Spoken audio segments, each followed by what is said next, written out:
আজ মধ্যরাতে বা সকালের মধ্যে লন্ডনে যাচ্ছেন খালেদা জিয়া, দেশে আসছেন জোবাইদা রহমান।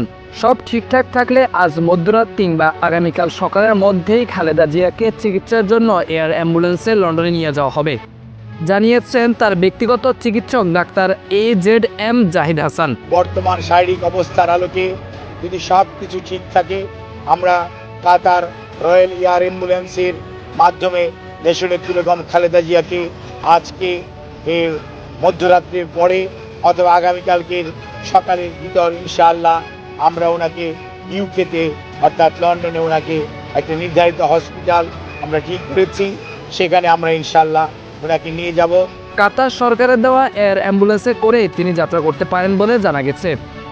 বিএনপির সূত্র জানায়, গত 29শে নভেম্বর বিএনপির মহাসচিব মির্জা ফখরুল ইসলাম আলমগীর কাতারের কাছে একটি এয়ার অ্যাম্বুলেন্স সাহায্য চেয়ে চিঠি লিখেছিলেন।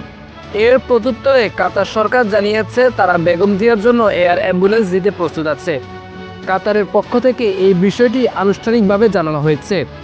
এবার সেই অ্যাম্বুলেন্সে করেই তাকে লন্ডনে পাঠানোর পরিকল্পনা করা হচ্ছে।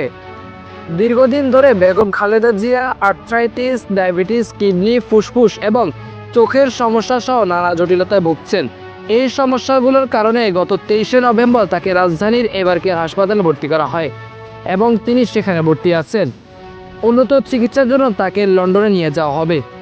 এই বহরে তার সঙ্গে আরও 14 জন সফরসঙ্গী থাকবে বলে জানা গেছে।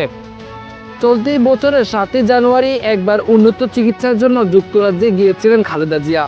সেখানে 117 দিন অবস্থান করে গত 6 মে তিনি দেশে ফিরে এসেছিলেন।